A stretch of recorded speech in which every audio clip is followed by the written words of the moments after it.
have our own Fox News. In the last couple weeks, Reverend Jesse Jackson wrote a column which was essentially about impeachment. And I don't remember if he used this line or not, but it was essentially, if you've taken it off the table, maybe we should put it on the floor. And so that's a good line. They can take it off the table, we're going to put it on the floor. So Cynthia McKinney introduced a bill. Unfortunately, as we know, she's not returning to Congress. She did it in the lame duck session. Someone, as I understand my congressional rules, which, believe me, is not 100%, someone else is going to have to introduce that again next year. Well, we have connections with a lot of people who've been dragging their feet on this for a long time, and they wanted to get past Election Day. And I remember, I worked on the Kucinich campaign last time, and I remember the standard answer, not just Kucinich, it was the whole group of them was, well, we're going to let the election take care of that. That was back in 2003, 2004, right? There's been a lot of water under that bridge. There's a whole new group of them going out. They don't want to touch impeachment right now. But they're going to have to come to Iowa, they're going to have to come to New Hampshire, Nevada, South Carolina early on. And guess what?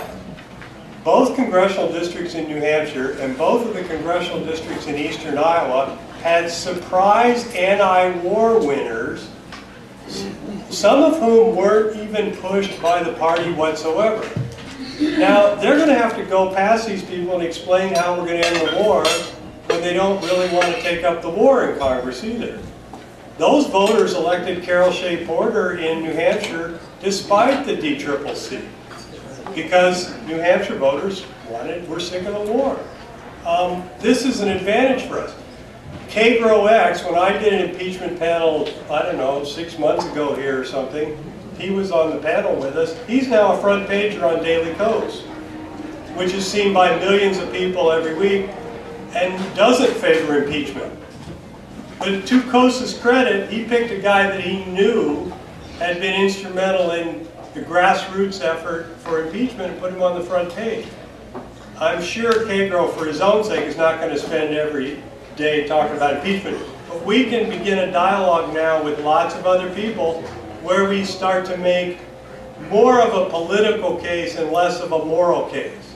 I actually think almost all Democrats and independents agree with us that impeachable crimes have been committed.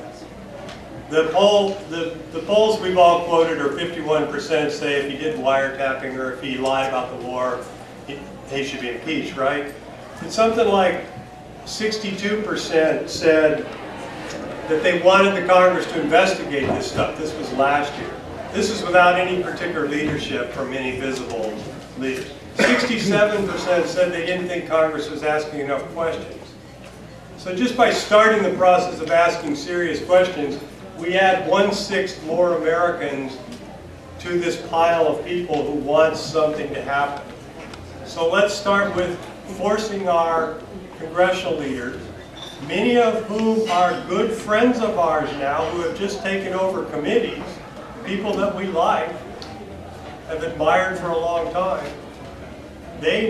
Let's get them asking serious questions with subpoena power. We can write letters, we can go visit them. They probably in their hearts start where we are. We just have to erase some of the political propaganda barriers that have been put in the way of this and make it clear that people expect the Constitution to be defended and that it's probably good politics. As distasteful it is to discuss politics when you're talking about war crimes. Thank you.